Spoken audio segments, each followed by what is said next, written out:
Hello everyone. Today we're talking about the HL15 and we're talking about the cable choices you have in the HL15. This video here is for those who are looking at or have purchased or in the middle of purchasing the chassis only order or the chassis plus PSU order. If you bought a full build or are thinking about buying a full build, you don't really need to watch this video if you don't want to, because it comes pre-wired. Everything's all figured out for you.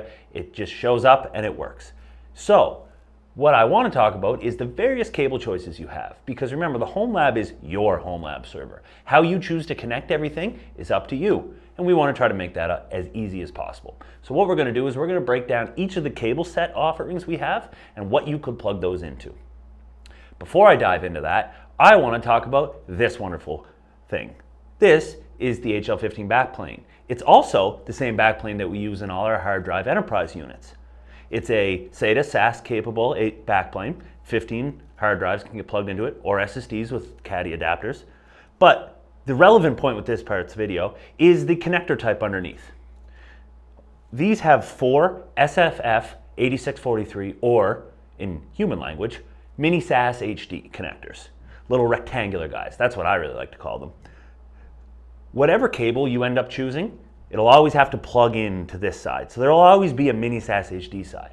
The other side of the cable, that's where the fun is. That's what you get to choose what it plugs into, whether it's a motherboard, whether it's your HBA card, or any combination in between.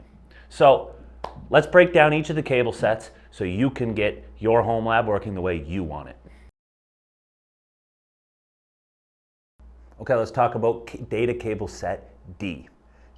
Data cable set D contains 2 of the classic mini SAS HD to mini SAS HD, the 8643 to the 8643, and it also includes 2 8643 to 4 of the 7-pin SATA. This is kind of the most versatile of the one, if you will, because there's a lot of different ways to plug in these little SATA connectors. So let me go through that. Like all the other data cable sets, remember, the same end goes into the backplane. Oh, there we go. So this could plug into a controller on your motherboard or an HBA card. And then these ones would plug into a SATA port maybe on the motherboard. Oh, the cable's trying to run away from me. Or you can also get add-on cards that are just SATA as well too. These are relatively low cost. This is a great way to connect a bunch of hard drives. So you could plug into there, and then that would plug into here.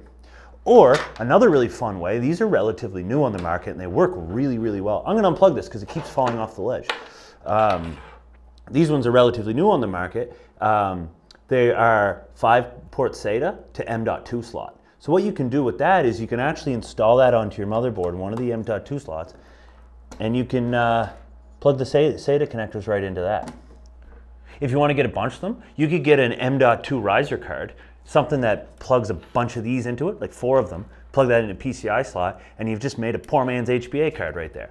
Really cool ways. Anyway, this one's one of my favorites. Really interesting way to plug a bunch of SATA drives into a system. That is data cable set D.